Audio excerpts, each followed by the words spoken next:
तो दोस्तों आज हम फिर लेकर आए हैं आपके लिए देश और दुनिया की सभी ताज़ा और बड़ी खबरें। आज की सबसे पहली और बड़ी खबर हम आपको बताएंगे। मोदी सरकार पर भड़के राहुल गांधी, कहा अन्नदाता समझता है आपके इरादे। इसी के साथ अगली बड़ी खबर में आपको बताएंगे, सुप्रीम कोर्ट ने कृषि कानूनों पर लगाई रोक, राकेश टिकैत बोले हमारी मांग कानून वापस लेने की है। इसी के साथ अगली बड़ी खबर में आपको बताएंगे, कृषि कानूनों का अमल पर सुप्रीम कोर्ट के फैसले से भड़के किसान, कहा ये सरकार का काम था कोर्ट का नहीं। कांग्रेस कार्यालय में भारी बवाल, नए प्रभारी भगत चरणदास के सामने गोहिल प्रेमी नेता भड़के। इसी के साथ अगली बड़ी खबर में आपको बताएंगे, उत्तर प्रदेश में तीसरा उप मुख्यमंत्री बनाए जाने की चर्चा तेज, विधान परिषद चुनाव के बाद होगा फैसला। दोस्तों इसी के साथ अगली बड़ी खबर में आपको बताएंगे, किसान नेताओं ने सुप्रीम कोर्ट की बनाई कमेटी के सामने पेश होने से किया इनकार, कहा सरकार और कमेटी दोनों की नीयत एक। जेडीयू बीजेपी खत्म हो चुकी, अब तेजस्वी बनेंगे बिहार के मुख्यमंत्री, और डिप्टी सीएम के बड़े भैया का दावा। इसी के साथ अगली बड़ी खबर में आपको बताएंगे, असदुद्दीन ओवैसी की उत्तर प्रदेश में एंट्री,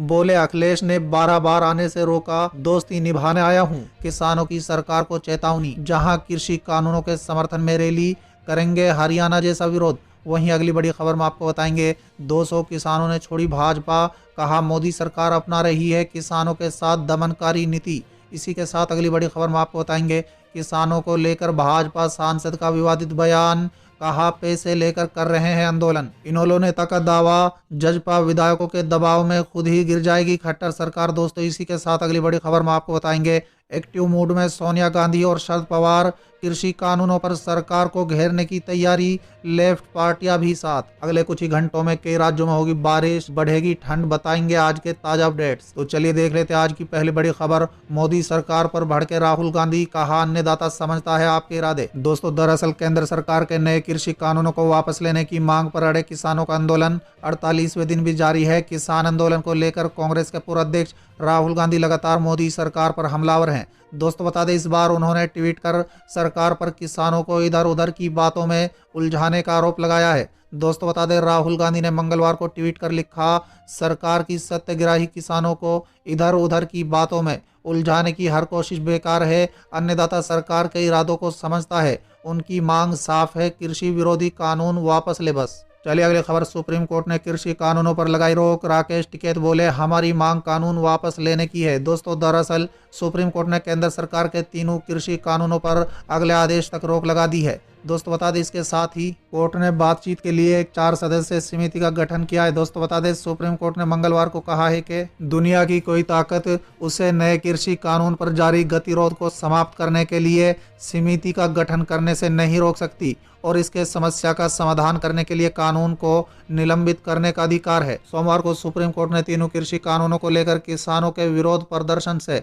निपटने के तरीके पर केंद्र को आड़े हाथों लेते हुए कहा था कि किसानों के साथ उसकी बातचीत के तरीके से वो बहुत निराशा है। दोस्तों बता दें, राकेश टिकैत ने कहा है कि हमारी मांग कानून वापस लेने की थी, इन पर स्टे लगाने की हमारी मांग नहीं थी। हमारी जीत तभी होगी जब कानून वापस होंगे और एमएसपी पर कानून बनेंगे। जब तक कानून वापस नहीं होंगे तब तक घर वापसी नहीं होगी। चलिए अगली खबर, कृषि कानूनों के अमल पर सुप्रीम कोर्ट के फैसले से भड़के किसान, कहा ये सरकार का काम था कोर्ट का नहीं। दोस्तों दरअसल सुप्रीम कोर्ट के फैसले पर प्रदर्शनकारी किसानों ने कड़ी प्रतिक्रिया दी है। दोस्तों बता दें, हिंदू बॉर्डर से किसान ने कहा है कि सुप्रीम कोर्ट के रोक का कोई फायदा नहीं है, क्योंकि ये सरकार का एक तरीका है कि हमारा आंदोलन बंद हो जाए। ये सुप्रीम कोर्ट का काम नहीं है, ये सरकार का काम था, संसद का काम था, और संसद ही से वापस ले। जब तक संसद में ये वापस नहीं होंगे हमारा संघर्ष जारी रहेगा। चलिए अगली खबर, कांग्रेस कार्यालय में भारी बवाल, नए प्रभारी भगत चरणदास के सामने गोहिल प्रेमी नेता भड़के। दोस्तों दरअसल इस वक्त एक बड़ी खबर पटना से सामने आ रही है,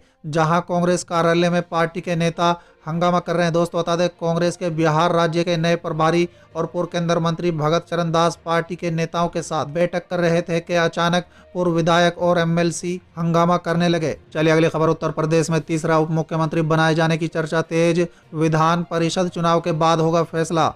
दोस्तों दरअसल भारतीय जनता पार्टी उत्तर प्रदेश में 2022 में प्रस्तावित विधानसभा चुनाव की तैयारी में तेजी से लगी है। विधान परिषद चुनाव में 12 सीटों पर 28 जनवरी को होने वाले मतदान के बाद योगी आदित्यनाथ मंत्रिमंडल में भी फेरबदल का कयास है। दोस्तों बता दें इस दौरान उत्तर प्रदेश को एक और उप मुख्यमंत्री मिल सकता है। चलिए अगली खबर, किसानों की सरकार को चेतावनी, जहां कृषि कानून के समर्थन में रैली होगी, करेंगे हरियाणा जैसा विरोध। दोस्तों दरअसल कृषि कानून के समर्थन में करनाल में सीएम मनोहर लाल की किसान पंचायत का जहां एक दिन पहले विरोध किया गया और उस किसान पंचायत को निरस्त करना पड़ा, वहां उसके अगले ही दिन किसानों ने बड़ा ऐलान कर दिया है कि देश में किसी भी जगह सरकार कानून के समर्थन में रैली करती है तो उसका हरियाणा की तरह ही विरोध किया जाएगा। दोस्तों बता दें कुंडली बॉर्डर पर मंच से किसान नेताओं ने इसकी घोषणा करते हुए साफ कहा है कि जिस तरह से हरियाणा में किसान पंचायत का विरोध हुआ है, ऐसे ही अब देश भर में किया जाएगा। किसानों के इस नए ऐलान से सरकार की परेशानी बढ़ सकती है और कानून के समर्थन में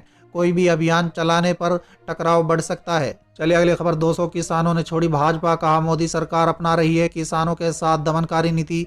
दोस्तों दरअसल केंद्र सरकार की किसान विरोधी नीतियों से नाराज ग्रामीण मंडल अध्यक्ष, महामंत्री और पूर्व मंडल अध्यक्ष समेत 200 किसानों ने भाजपा का दामन छोड़ दिया है। दोस्तों बता दें वो अब किसान मोर्चा और भाकियू के साथ किसान हित की लड़ाई लड़ेंगे। चलिए अगली खबर, किसानों को लेकर भाजपा सांसद का विवादित बयान, कहा पैसे लेकर कर रहे हैं आंदोलन। दोस्तों दरअसल भाजपा के सांसद एस मुनीष स्वामी ने किसान आंदोलन पर आरोप लगाते हुए कहा है कि दिल्ली की सीमाओं पर जो किसान आंदोलन किए जा रहे हैं उनके लिए किसानों को पैसे दिए जा रहे हैं। कर्नाटक के कोलार से भाजपा सांसद मुनीष स्वामी ने किसानों को लेकर ये विवादित बयान दिया है। चलिए अगली खबर, इनेलो नेता का दावा, जजपा विधायकों के दबाव में खुद ही गिर जाएगी खट्टर सरकार। दोस्तों दरअसल इनेलो के प्रदेश अध्यक्ष नफे सिंह राठी ने गोहाना में इनेलो महासचिव अभय सिंह चौटाला की टक्कर यात्रा को लेकर कार्यकर्ताओं के साथ बैठक की। बैठक के उद्देश्य 3 कृषि कानूनों के खिलाफ इनेलो का किसान आंदोलन को समर्थन देने के बाद 3 दौर की ट्रैक्टर यात्रा हरियाणा से शुरू करना है।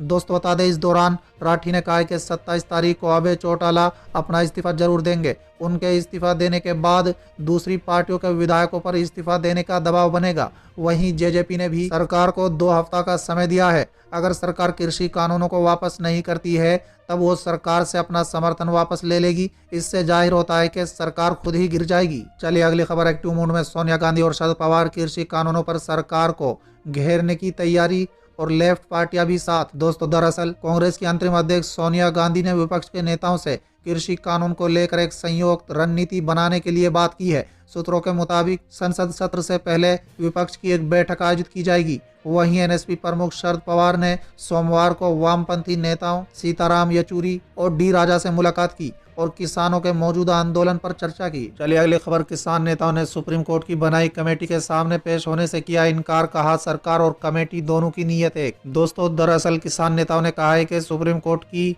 गठित कमेटी में जितने सदस्य हैं वो कृषि कानून के समर्थक हैं, वो कानून के समर्थन की सार्वजनिक वकालत कर चुके हैं। किसान नेताओं ने कहा है कि वो इस कमेटी के सामने पेश नहीं होंगे, उनका आंदोलन जारी रहेगा और वो जमे रहेंगे। 26 जनवरी को शांतिपूर्ण प्रदर्शन होगा। चलिए अगली खबर, जेडीयू बीजेपी खत्म हो चुकी, अब तेजस्वी बनेंगे बिहार के मुख्यमंत्री, पूर्व डिप्टी सीएम के बड़े भैया का दावा। दोस्तों दरअसल राजद नेता और पूर्व सीएम लालू प्रसाद यादव के बड़े बेटे तेज प्रताप यादव ने बड़ा दावा किया है। दोस्तों बता दें उन्होंने कहा है कि बिहार में बीजेपी जेडीयू खत्म हो चुकी है, अब तेजस्वी यादव बिहार के सीएम बनेंगे। दोस्तों साथ ही उन्होंने कहा है कि बहुत जल्द इसकी जानकारी सबको मिल जाएगी। उन्होंने कहा है कि राज्य में जेडीयू और बीजेपी आपस में लड़ रहे हैं, उनकी सच्चाई आम जनता के सामने आ चुकी है, जल्द ही वहां हमारी सरकार होगी। दोस्तों उन्होंने कहा है कि तेजस्वी यादव मुख्यमंत्री बनेंगे, इस बारे में समय आने पर सब कुछ सामने आ जाएगा। साथ ही उन्होंने कहा है कि ये पार्टी के अंदर की बात है, इसलिए यहाँ उसका खुलासा नहीं कर सकता। चलिए अगली खबर, असदुद्दीन ओवैसी की उत्तर प्रदेश में एंट्री, बोले अखिलेश ने 12 बार आने से रोका, दोस्ती निभाने आया हूँ। दोस्तों दरअसल ऑल इंडिया मजलिस इत्तेहादुल मुस्लिमीन के प्रमुख और हैदराबाद के सांसद असदुद्दीन ओवैसी ने कहा है कि प्रदेश में जब अखिलेश यादव की सरकार थी तब हमें 12 बार आने से रोका गया था, अब मैं आ गया हूँ। भाजपा के अध्यक्ष ओम प्रकाश राजभर के साथ गठबंधन किया है, मैं दोस्ती निभाने आया हूँ।